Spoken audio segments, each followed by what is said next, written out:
Assalamualaikum everyone. Welcome to my YouTube channel Litwid Notes. In today's lecture, we are going to discuss a very important concept in literature, which is literary theory. Literary theory को discuss करने से पहले एक बात मैं आप लोगों को बताती चलूँ कि इस वीडियो में जो हैंडमेड नोट्स प्रोवाइड किए गए हैं वो मैंने खुद यानी पर्सनली क्रिएट किए हैं। और दूसरी बात ये कि अगर कोई भी स्टूडेंट जो है इन नोट्स से हेल्प लेता है for the exams point of view, I hope कि इस टॉपिक से उसे काफ़ी मदद मिलेगी। बिकॉज़ इस वीडियो में जो नोट्स प्रोवाइड किए गए हैं लिटरेरी थ्योरी के रिगार्डिंग, लिटरेरी थ्योरी को हर एस्पेक्ट से कवर किया गया है। So before starting our lecture properly, let's begin with an overview of topics. सबसे पहले जो टॉपिक हम इस वीडियो में कवर करने वाले हैं, नंबर 1 पे है introduction and definition. Number 2 origin and development. हम ओरिजिन को देखेंगे कि लिटरेरी थ्योरी जो है वो बेसिकली कहाँ से ओरिजिनेट हुई है और इसकी बेस क्या है। और सेकंड नंबर पे हम इसकी डेवलपमेंट देखेंगे कि within the passage of time इसमें क्या क्या चेंजेस आई हैं। Number third, major schools of literary theory. Major schools means major methods, यानी कि लिटरेरी थ्योरी के वो मेथड्स जिनको हम यूज़ करके लिटरेचर को एनालाइज करते हैं या फिर इंटरप्रेट करते हैं, वो कौन कौन से हैं। नंबर 4 पे है पर्पस ऑफ लिटरेरी थ्योरी, कि आखिर लिटरेरी थ्योरी का मकसद क्या है, हम इसको क्यों पढ़ते हैं या फिर लिटरेचर में हम इसको किस चीज़ के लिए यूज़ करते हैं। नंबर 5 पे हम देखेंगे relationship between literary theory and literary criticism. And lastly we will discuss the differentiate between literary theory and literary criticism. तो इन सारे टॉपिक्स को हम इंशाल्लाह इसी वीडियो में कवर करेंगे। Stay with us. Let's start with the introduction or definition of literary theory. So हम इसको लाइन बाय लाइन जो है वर्ड बाय वर्ड डिस्कस करेंगे और मुझे पूरी उम्मीद है कि इसी लेक्चर से आप लिटरेरी थ्योरी के कॉन्सेप्ट को क्लियर कर सकेंगे। Literary theory is refers to the systematic study of nature of literature, its functions and method of analysing literature. Literary theory क्या है? लिटरेरी थ्योरी जो है वो बेसिकली एक सिस्टमेटिक स्टडी है। अब यहाँ पे हमने समझना ये है कि सिस्टमेटिक स्टडी क्या है। बेसिकली सिस्टमेटिक स्टडी का यहाँ पर मतलब ये है कि जब हम किसी भी लिटरेचर को एनालाइज करते हैं या फिर इंटरप्रेट करते हैं या फिर कोई भी थ्योरी जो है किसी लिटरेचर पे या लिटरेरी टेक्स्ट पे अप्लाई करते हैं, तो उसको हम एक सिस्टम के थ्रू सारी चीज़ों को लेकर चलते हैं। फॉर एग्ज़ाम्पल, जब हम किसी भी लिटरेरी टेक्स्ट को पढ़ते हैं तो हमने ये देखना होता है कि उस टेक्स्ट का पर्पस क्या है, राइटर ने उसको किस कॉन्टेक्स्ट में लिखा है, राइटर ने उसको किस तरह से लिखा है और उसका स्टाइल क्या है, टेक्निक क्या है, डिवाइसेस कौन सी यूज़ की गई हैं और राइटर का पॉइंट ऑफ व्यू क्या है। इन सारी चीज़ों को जब हम वन बाय वन डिस्कस करते हैं किसी भी लिटरेरी टेक्स्ट को एनालाइज करने के लिए, तो उस चीज़ को हम कहते हैं systematic study. Systematic study of nature of literature, यानी कि ये एक सिस्टमेटिक स्टडी है किस चीज़ की? लिटरेचर की नेचर की, यानी कि लिटरेचर जो है वो किस तरह का होता है, इट्स फंक्शन, और इसी के साथ साथ उसके फंक्शंस की भी, कि लिटरेचर का फंक्शन क्या है, आखिर लिटरेचर जो है एग्जिस्ट कर रहा है हमारी लाइफ में तो उसका पर्पस क्या है, उसके फंक्शंस कौन से हैं। And method of analysing the literature, और इसी के साथ साथ ये एक सिस्टमेटिक स्टडी है उन मेथड्स की कि हमने किसी भी लिटरेचर को जो है वो किस तरह से एनालाइज करना है। ठीक है, ये हमारे पास आ जाती है लिटरेरी थ्योरी की डेफिनेशन। नेक्स्ट चलते हैं। It goes beyond simply reading text for enjoyment and story telling. देखिए, अब हम अपनी लाइफ में कुछ टेक्स्ट पढ़ते हैं, ठीक है, कुछ का पर्पज़ होता है नॉलेज को गेन करना और कुछ का पर्पज़ होता है जस्ट फॉर इंजॉयमेंट। लाइक जिस तरह से हम कोई भी नावल पढ़ते हैं, ड्रामा पढ़ते हैं, तो हम फारिग टाइम में पढ़ लेते हैं कि शायद इससे हमें थोड़ी सी इंजॉयमेंट मिल जाए। वो होता है हमारा एक नॉर्मल टेक्स्ट। लेकिन जब हम लिटरेरी थ्योरी की बात करते हैं ना, तो लिटरेरी थ्योरी बेसिकली एक नॉर्मल टेक्स्ट को पढ़ने से हटकर है। ठीक है ना, वो ना तो इंजॉयमेंट के लिए होती है और ना ही स्टोरी टेलिंग के लिए होती है। उसका पर्पस क्या होता है लिटरेरी थ्योरी का? Instead it seeks to understand. अब लिटरेरी थ्योरी का पर्पस क्या होता है, वो किस चीज़ पे फोकस करती है कि व्हाट इज़ लिटरेचर, लिटरेचर क्या है। ठीक है, what distinguish it from other form of writing. कौन सी ऐसी चीज़ें हैं जो लिटरेचर को दूसरी ऑर्डिनरी राइटिंग से डिस्टिंग्विश करती हैं, यानी कि डिफरेंट करती हैं। देखें, एक आम टेक्स्ट जो होती है ना, वो उसमें कोई लिटरेरी फिगर्स, ठीक है ना, यूज़ नहीं होती। लाइक सिमिलीज हो गया, मेटाफर हो गया, कोई भी ऐसी एग्जैजुरेशन हो गई, हाइपरबोले हो गया, ये सारी लिटरेरी डिवाइसेस है। हमें नॉर्मल टेक्स्ट में ये डिवाइसेस यूज़ नहीं की हुई नज़र नहीं आती। लेकिन जब हम एक लिटरेचर में जाते हैं तो लिटरेरी टेक्स्ट को देखते हैं ना, तो उसमें ये सारी चीज़ें होती हैं। ठीक है ना। अब एक नॉर्मल बंदा है, अगर हम ऑर्डिनरी टेक्स्ट की एग्जांपल लें तो हम सिंपली कहेंगे इट इज़ रेनिंग हैवीली। ठीक है ना। लेकिन जब हम लिटरेचर के थ्रू बात करते हैं तो अब जो पोएट होगा या फिर जो राइटर होगा वो थोड़ा इस चीज़ को एस्थेटिक वे में, फिगरेटिव वे में जो है वो एक्सप्लेन करेगा। लाइक वो कह सकता है कि it's raining from the sky with stars and balloons. Like इस तरह की ना वो वर्ड्स यूज़ करेगा जो कि अट्रैक्ट करेंगे रीडर्स को। ठीक है ना। तो what distinguish it from other forms of writing का मतलब यही है कि जो लिटरेचर है ना, लिटरेचर वो एक नॉर्मल टेक्स्ट से इस तरह डिफरेंट है कि उसमें वो सारी डिवाइसेस यूज़ की जाती हैं जो कि लिटरेचर में एग्जिस्ट करती हैं। Like similes, metaphors, hyperbole, exaggeration, personification, ये सारी चीज़ें। थर्ड नंबर पे है how should we interpret the literary text.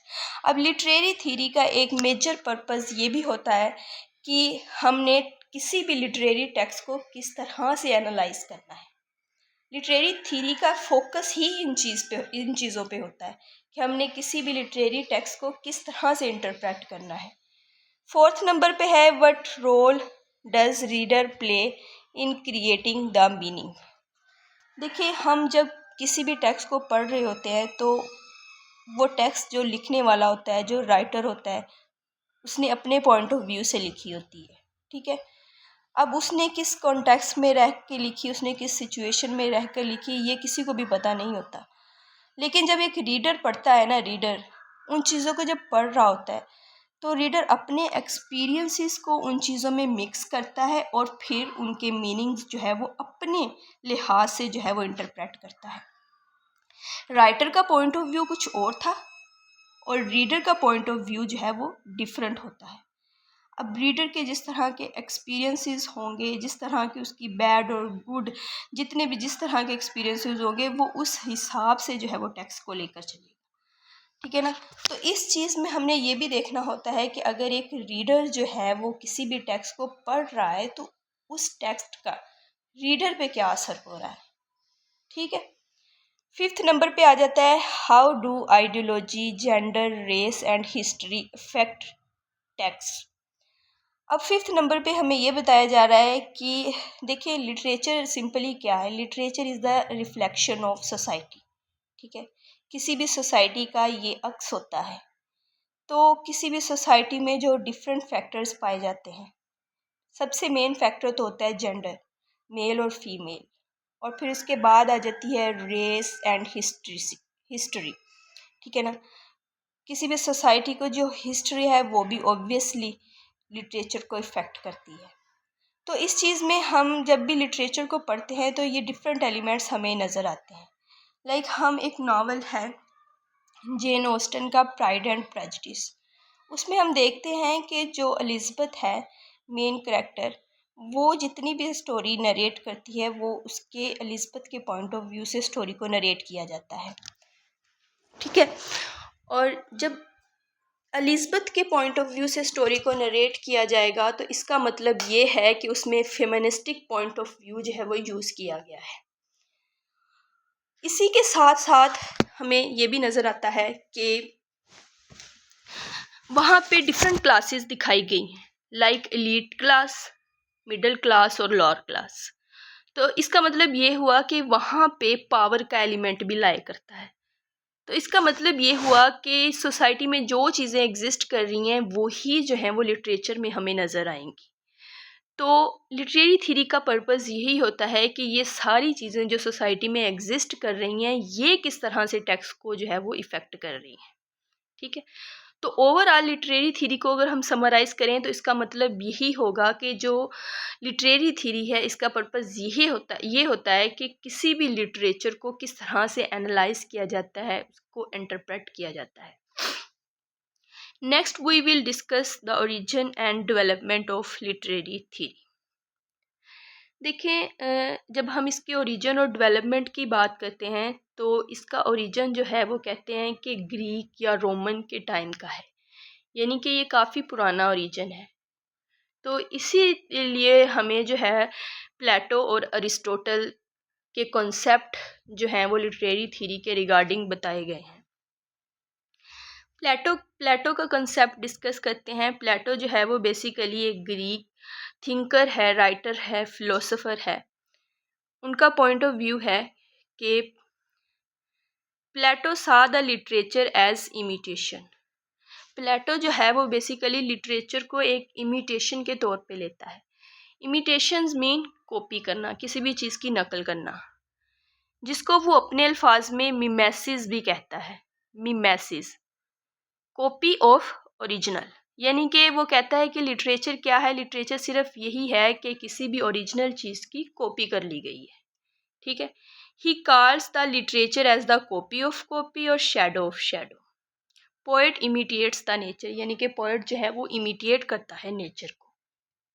अब इसको मैं आपको आसान अल्फाज में समझाऊं तो प्लेटो जो है वो ये कहना चाह रहा है कि लेट्स सपोज अब गॉड है, गॉड के माइंड में आइडिया आया वर्ड को बनाने का, ठीक है। जब गॉड के माइंड में आइडिया आया वर्ड को बनाने का तो उसने जो है वो वर्ड क्रिएट कर दी, ये हो गई रियल चीज़, ठीक है। अब कोई भी पोएट आएगा और उस वर्ड को लेकर जो है वो कोई भी पोइट्री कर ले, कोई भी नावल लिख ले, कोई भी ड्रामा लिख ले, तो उसने क्या किया, उस वर्ड को कॉपी कर लिया, ठीक है। तो जो वर्ड थी वो कॉपी थी गॉड के आइडिया की, और जो पोएट ने लिखा नावल या ड्रामा वो कॉपी थी उस वर्ड की। तो ये इस तरह से क्या कहलाएगी, copy of the copy. For example, अगर एक इंडिविजुअल है, उसके माइंड में आइडिया आता है एक चीज़ का कि वो एक ऐसी चीज़ बनाएगा जिसकी 4 लेग्स होंगी, 2 आर्म्स होंगी, ठीक है, और एक बैक सीट होगी। वो उस चीज़ को जो है वो क्रिएट कर देता है और चेयर बना लेता है, ठीक है, वो उसको रियल फॉर्म में ले आया। अब एक पेंटर आता है और उस चेयर की पेंटिंग कर देता है, उस चेयर को कॉपी कर लेता है। इस चीज़ को हम कहेंगे कि ये हो गया copy of the copy. Similarly Plato का भी यही कंसेप्ट है। वो कहता है कि जो पोएट है ना वो नेचर को देखता है और जो कुछ उसे नेचर में नज़र आता है उसको कॉपी करके जो है वो अपने लिटरेचर में, या पोइट्री हो गई, ड्रामा हो गया, नावल हो गया, उसमें लिख देता है। यानी कि उसमें जो पोएट है उसका कोई कमाल नहीं होता, वो सिर्फ़ और सिर्फ चीज़ों को जैसे देखता है एज इट कॉपी करके वहाँ पे लिख देता है, ठीक है। ये है प्लेटो का व्यू रिगार्डिंग लिटरेरी थ्योरी या लिटरेचर। फिर आ जाता है एरिस्टोटल। एरिस्टोटल जो था वो बेसिकली प्लेटो का स्टूडेंट ही था, ठीक है। एरिस्टोटल जो है valued the literature as a mean of catharsis. Aristotle के अकॉर्डिंग लिटरेचर क्या है, एक कैथारसिस है। कैथारसिस क्या है? कैथारसिस बेसिकली ये चीज़ है कि जब भी हम देखें ना, कोई ड्रामा देख रहे होते हैं या कोई भी फिल्म या मूवी देख रहे होते हैं, तो हम देखते हैं कि थ्रू आउट द फिल्म या मूवी जो हीरो होता है, हीरो जो बेसिकली होता है वो सफ़र करता है, और वो सफ़र करता है, और एंड तक जो है वो हम देखते हैं कि जब तक विलन को कोई पनिशमेंट नहीं मिल जाती वो सफ़र करता है, और एंड फिल्म तक ही हमारे जो इमोशंस हैं हीरो के रिगार्डिंग वो पेंट अप हुए होते हैं। हम चाह रहे होते हैं कि हीरो के साथ भी कुछ अच्छा हो, लेकिन एट दी एंड जब किसी भी ड्रामा की रेजोल्यूशन होती है ना, तो फिर हमारे जो वो इमोशंस हैं वो रिलीज़ होते हैं, हमारा जो फेयर है वो रिलीज़ होता है। अब ये इमोशंस जो हमारे रिलीज़ होते हैं, इस चीज़ को हम कहते हैं कैथारसिस। ठीक है, कैथारसिस जो है अरिस्टोटल के अकॉर्डिंग यही चीज़ है, release of your emotion in his poetic. और उन्होंने ये अपने एक बहुत ज़्यादा इम्पोर्टेंट वर्क है इनका पोइटिक, इस बुक में उन्होंने इन सारे कॉन्सेप्ट्स को जो है वो डिस्कस किया है। He has outlined the concept of tragedy, plot and characters. उन्होंने अपनी पॉलिटिक्स में जो है वो बेसिकली ट्रेजेडी का कॉन्सेप्ट दिया था कि एक परफेक्ट ट्रेजेडी जो है वो उनके अकॉर्डिंग कौन सी होती है, ट्रेजेडी में जो आइडियल हीरो है वो कौन सा होना चाहिए, कैरेक्टर्स जो हैं वो किस तरह के होने चाहिए, प्लॉट किस तरह का होना चाहिए, ट्रेजेडी की डिक्शन किस तरह की होनी चाहिए, स्पेक्टेकल्स किस तरह के होने चाहिए। ठीक है ना, ये सारी चीज़ें उन्होंने अपने पॉलिटिक्स में एक्सप्लेन की हैं। He also said that the literature is not imitation as said by Plato, but poet also adds his feelings, emotions and thoughts in poetry. उनका कहना है कि जो लिटरेचर है वो इमिटेशन नहीं है पोइट्री की या वर्ड की या नेचर की। ठीक है ना, जिस तरह से कि प्लेटो ने कहा, उनका कहना है कि लिटरेचर जो है ना, देखिए पोएट जो है वो कुछ चीज़ों को देखता है, वो माना कि वो कॉपी करता है नेचर को, लेकिन जब वो उसको पोइट्री, ड्रामा या फिर नावल की फॉर्म में ढालता है ना, तो अरिस्टोटल के अकॉर्डिंग कहता है कि वो अपने फीलिंग्स, इमोशंस और अपनी थॉट्स भी जो है वो उसमें डाल देता है। तो इस तरह से वो कहता है कि ये कहना नामुनासिब होगा कि जो पोएट है वो चीज़ों को एज इट कॉपी करता है, ऐसा कहता है बिल्कुल गलत है। पोएट जो है वो अपने थॉट्स, अपने इमोशंस, अपनी फीलिंग्स भी जो है वो उसमें ऐड करता है। तो पोइट्री या फिर लिटरेचर जो है वो कॉपी ऑफ द कॉपी नहीं है, और ना ही शेडो ऑफ द शेडो है, अकॉर्डिंग टू एरिस्टोटल। ये दो ग्रीक फिलोसोफर थे, इनके पॉइंट्स ऑफ व्यू थे लिटरेरी थ्योरी के रिगार्डिंग। अब सेकंड नंबर पे हम डिस्कस करेंगे कि जो मेडिवल एज में लोग एग्जिस्ट करते थे, उनके पॉइंट ऑफ व्यू लिटरेचर के रिकॉर्डिंग किस तरह के थे। जब हम मिडिल एज की बात करते हैं, in medieval age literature focused on moral और religious values, not technical analysis. अब यहाँ पे बताया ये जा रहा है कि जो मिडिवल एज में लिटरेचर एग्जिस्ट करता था, उसका फोकस जो है वो टेक्निकल एनालिसिस पर नहीं था, यानी कि टेक्स्ट को एनालाइज करने पर नहीं था। उसका मेजर फोकस जो है वो बेसिकली इन चीज़ों पर था कि रिलीजन को किस तरह से लिटरेचर के थ्रू पोर्ट्रे करना है, लोगों तक पहुंचाना है।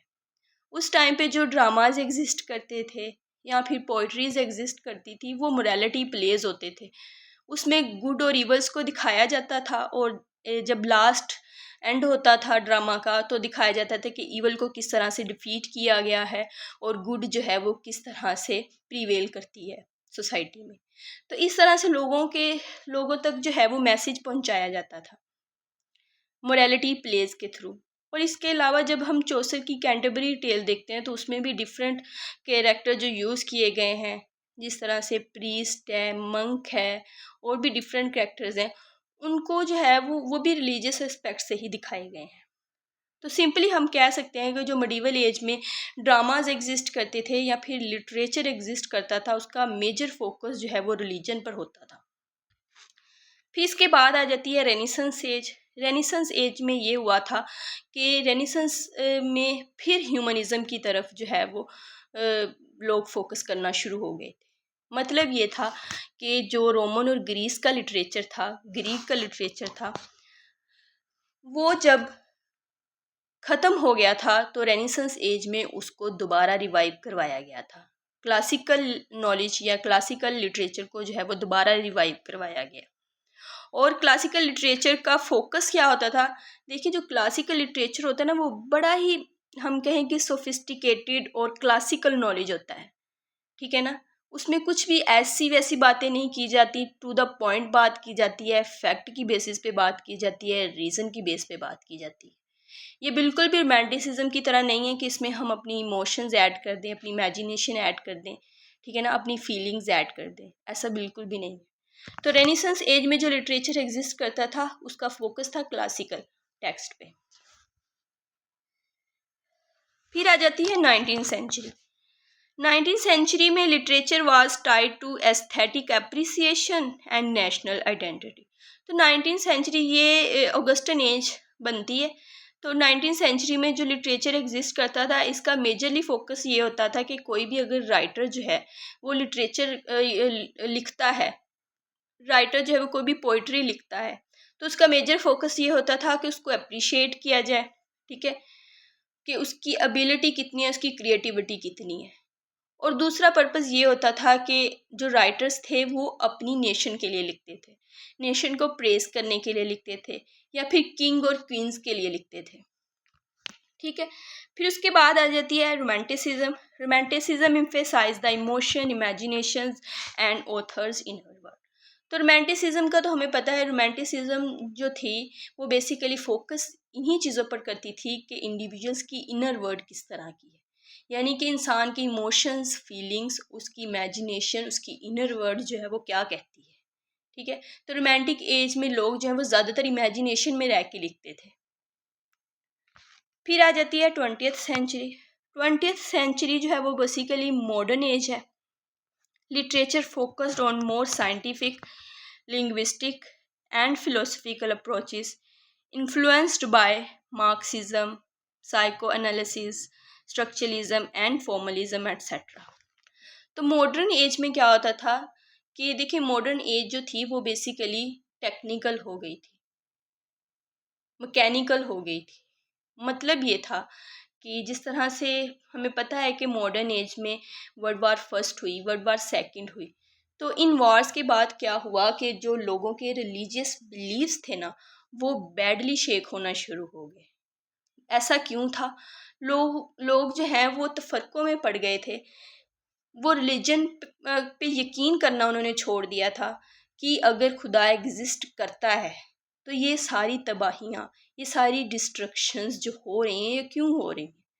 तो लोगों ने जो है वो बेसिकली रिलीजन पे सवाल उठाना शुरू कर दिया, और फिर ज़्यादातर लोग जो हैं वो मैकेनिकल और साइंटिफिक चीज़ों की तरफ जो है वो चलते गए। सेकेंडली आ जाता है major schools of literary theory. Major schools of literary theory, जैसा कि मैंने प्रीवियसली आपको बताया कि स्कूल्स का मतलब है कि वो मेथड्स, लिटरेरी थीरी के वो मेथड्स जो किसी भी लिटरेरी टेक्स्ट पे अप्लाई किए जाते हैं, उसको एनालाइज करने के लिए, उसको इंटरप्रेट करने के लिए। अब हम जब किसी भी टेक्स्ट को जो है वो एनालाइज करते हैं तो हम किस किस एस्पेक्ट से करते हैं। Number 1, formalism. देखिए, as the name suggest, formalism जो है वो बेसिकली फोकस ही करती है फॉर्म पे, स्ट्रक्चर पे, लैंग्वेज पे एंड लिटरेरी टेक्स्ट पे। फॉर्मलिज्म में फोकस किया जाता है कि जो राइटर ने लिटरेरी टेक्स्ट में जो टेक्स्ट यूज़ की है, उसकी फॉर्म किस तरह की है, उसका स्ट्रक्चर किस तरह का है, उसकी लैंग्वेज किस तरह की है, और उसने कौन कौन सी लिटरेरी फिगर्स, लिटरेरी डिवाइसेस जो हैं वो यूज़ की है, ठीक है। फिर इसका फोकस होता है major concept, close reading, intentional fallacy, effective fallacy, unity, themes, formal element etcetera. यानी कि वही कि इसका फोकस जो है वो क्लोज रीडिंग का मतलब होता है इसका स्ट्रक्चर जो है वो सिर्फ और सिर्फ फॉर्म पे होगा। हमने इंटरनल रीडिंग या फिर डेप्थ में रीडिंग नहीं करनी कि इस टेक्स्ट के मीनिंग क्या है, राइटर ने किस कॉन्टेक्स्ट में ये वर्ड यूज़ किया है, राइटर के क्या पॉइंट ऑफ व्यू है इस टेक्स्ट को लेकर। नहीं, ये चीज़ें जो है वो बेसिकली क्लोज रीडिंग में नहीं आती। क्लोज रीडिंग में हम जस्ट फॉर्म को देखते हैं, यूनिटी को देखते हैं कि किस तरह से डिफरेंट सेंटेंसेस को कनेक्ट करके सेंटेंसेस को कोहेरेंट किया गया है, कोहेरेंट किया गया है। थीम्स देखते हैं, फॉर्मल एलिमेंट्स देखते हैं, etcetera. We can also give the short information on each concept like close reading. तो इस तरह से देखें, क्लोज रीडिंग का कंसेप्ट जो है वो मेरी एक और वीडियो में जो है वो आपको मिलेगा, तो उसमें डिटेल से इसको डिस्कस किया गया है, आप वहाँ से इसकी हेल्प ले सकते हैं। नंबर सेकंड पे आ जाती है स्ट्रक्चरलिज्म। लिटरेरी थ्योरी का एक और मेथड है structuralism. Language is seen as a system of sign, meanings are produce through the binary opposition. अब स्ट्रक्चरलिज्म किस चीज़ पे बात करती है? वो कहती है कि अगर आपने किसी भी चीज़ के मीनिंग्स को अंडरस्टैंड करना है ना, तो आप ओपोजिशन में अंडरस्टैंड कर सकते हैं। यानी कि अगर आप डेड के मीनिंग समझना चाहते हैं तो आपको अलाइव के मीनिंग समझने होंगे। आप गुड के मीनिंग अंडरस्टैंड करना चाहते हैं तो आपको इवल के मीनिंग आने चाहिए। ठीक है ना? तो इस तरह से जो ओपोजिशन में चीज़ें आती हैं ना, जब आप एक चीज़ को कंसेप्ट समझ लेते हैं तो फिर दूसरी चीज़ का कंसेप्ट आपको खुद ब खुद ही आ जाता है। तो इसका मतलब ये है कि वो कह रहा है कि language is seen as a system of sign. Language को हम तभी अंडरस्टैंड कर सकेंगे जब उसके साइंस हमें जो है वो नज़र आएंगे। जब एक चीज़ में हमें साइन मिल जाता है तो फिर दूसरी चीज़ को समझना जो है वो आसान हो जाता है। नंबर थर्ड पे है डीकंस्ट्रक्शन या फिर पोस्ट स्ट्रक्चरलिज्म भी हम इसे कहते हैं। तो डीकंस्ट्रक्शन जो है वो बेसिकली ये जैक्वस डेरिडा ने दी थी। It focus on aspect that meanings are not stable. तो इसका कहना ये है कि मीनिंग्स जो हैं वो फिक्स्ड नहीं होते। जैक्वस डेरिडा के अकॉर्डिंग जो मीनिंग्स हैं फिक्स्ड नहीं होते। यानी कि आप कह दें कि गुड का मीनिंग अच्छा है और बैड का मीनिंग बुरा है, तो ऐसा बिल्कुल भी नहीं है। गुड के मीनिंग या बैड के मीनिंग या डिफरेंट वर्ड्स जो एग्जिस्ट करते हैं उनके मीनिंग्स जो हैं वो context to context, situation to situation vary करते हैं। फॉर एग्जांपल, अगर हम कह दें कि he Ali is a good boy, ठीक है, लेकिन जब हम इसको इंटरप्रेट करेंगे, इसको एनालाइज करेंगे, तो हम ये सोचेंगे कि अली जो है वो किस एस्पेक्ट से उसको गुड कहा गया है। क्या ओवरऑल वो गुड है या फिर किसी एक ही चीज़ में गुड है, ठीक है, या फिर वो किसी एक स्पेसिफिक पर्सन के अकॉर्डिंग गुड है या फिर सब हर शख्स के अकॉर्डिंग जो है वो गुड है। ठीक है ना? तो इस तरह के डिफरेंट क्वेश्चन जो है वो अरोज हो सकते हैं। अब गुड का मीनिंग क्या है, ये तो हमें जब कॉन्टेक्स्ट पता होगा, किस सिचुएशन में वो बात की जा रही है ये पता होगा, तभी हम उसको एनालाइज कर सकेंगे। तो गुड के मीनिंग यहाँ पे फिक्स्ड नहीं है, ये वेरी कर सकते हैं सिचुएशन टू सिचुएशन या फिर कॉन्टेक्स्ट टू कॉन्टेक्स्ट। ठीक है?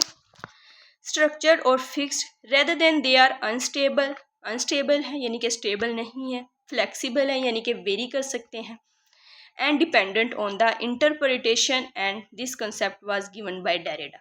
तो interpretation यानी कि context पे डिपेंड करते हैं, उसके मीनिंग सिचुएशन पे डिपेंड करते हैं।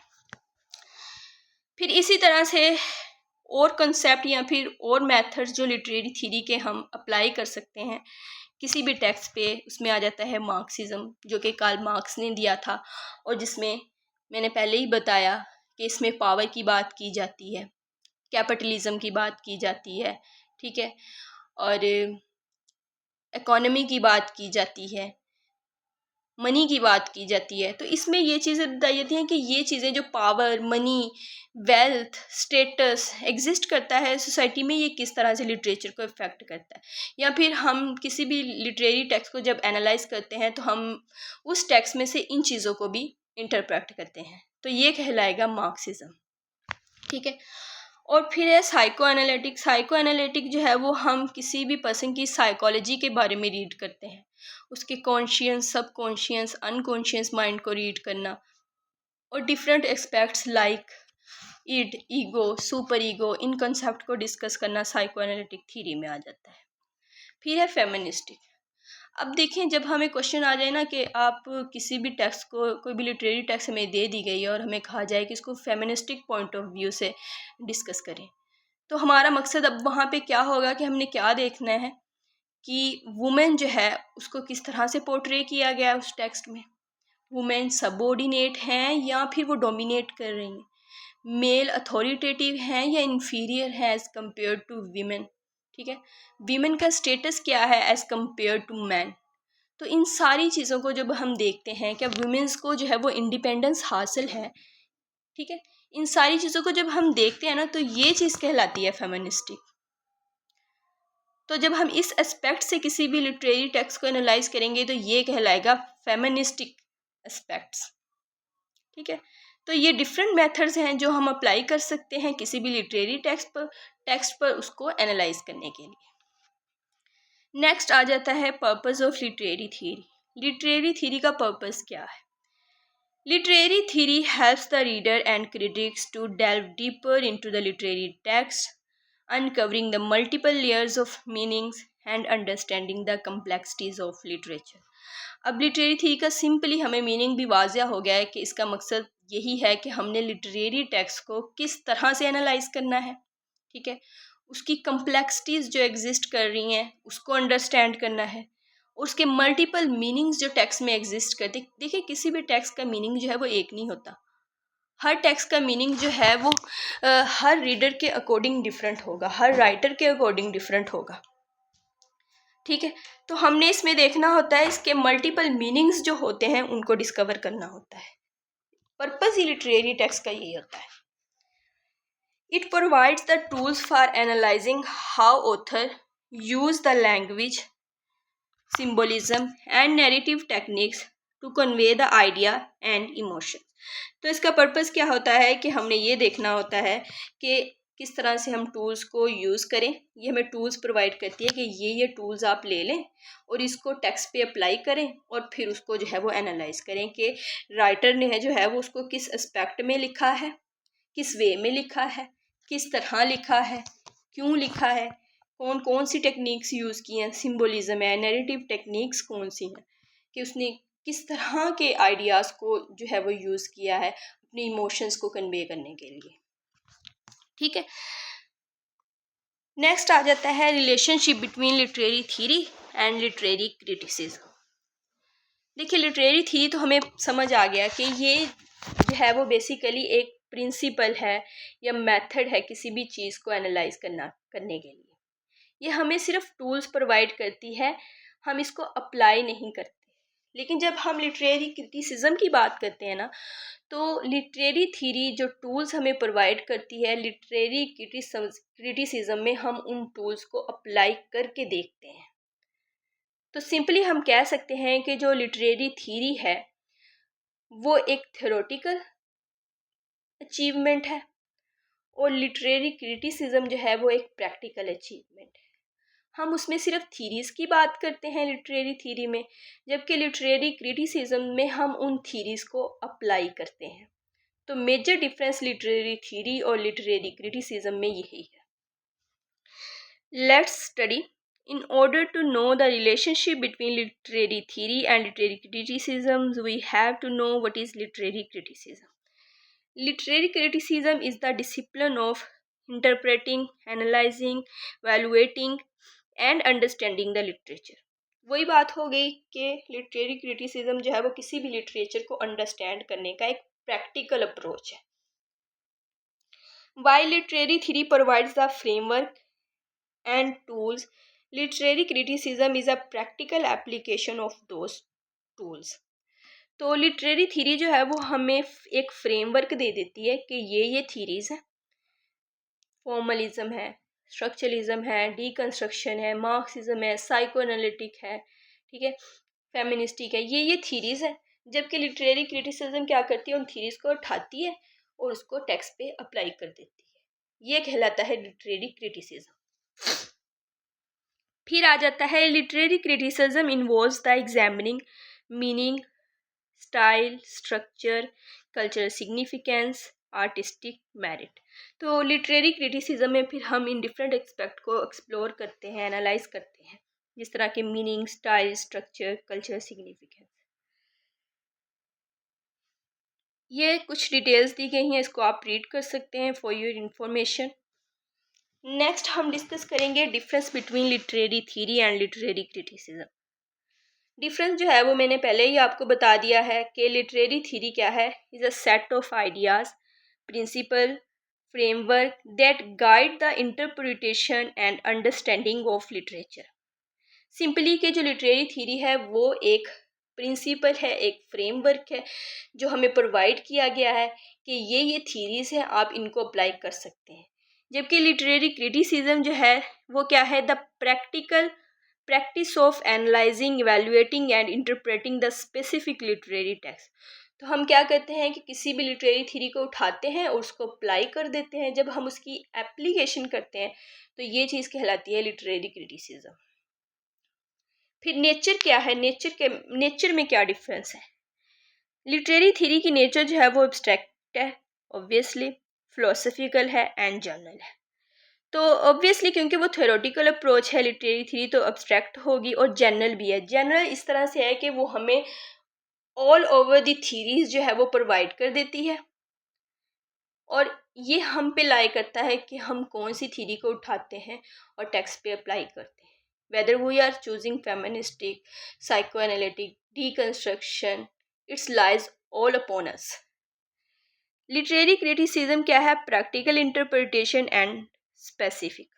तो लिटरेरी क्रिटिसिज्म जो है वो उन थ्योरेटिकल आइडियाज़ को अप्लाई किया जाता है और ये एक प्रैक्टिकल अप्रोच है। और ये स्पेसिफिक इस तरह से है क्योंकि हमने एक थीरी को चूज़ करना होता है, स्पेसिफिक थीरीज़ को चूज़ करना होता है और उन्हीं को अप्लाई करना होता है। ये नहीं है कि हम सारी थीरीज़ को उठा दें और अप्लाई करना शुरू कर दें।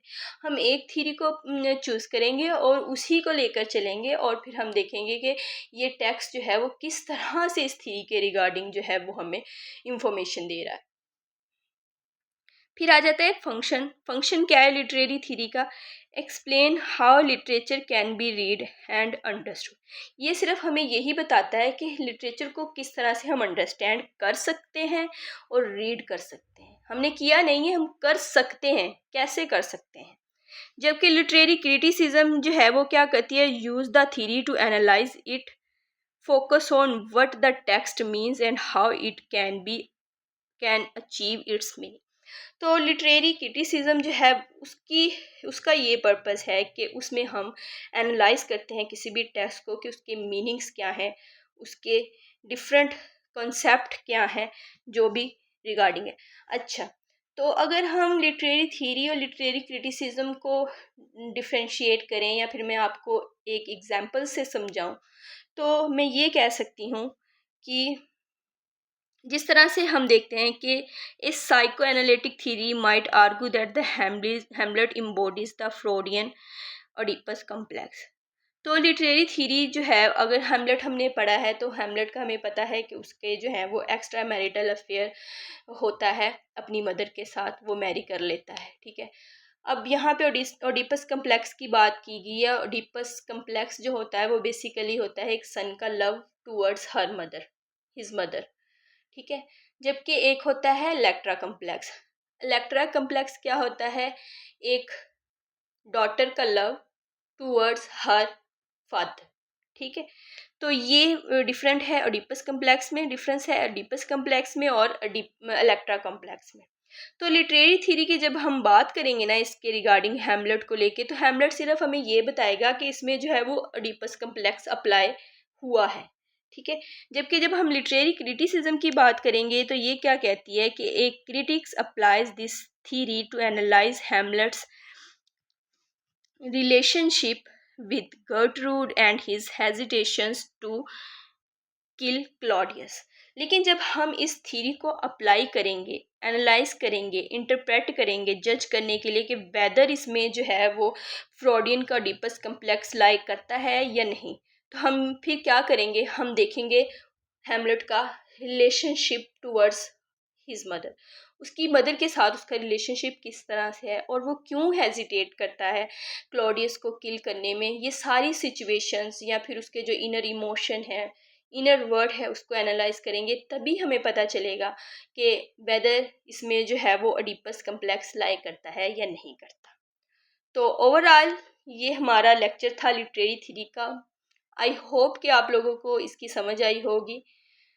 चैनल को सब्सक्राइब करिए, लाइक करिए, शेयर कीजिए, फॉलो करिए एंड खुश रहें।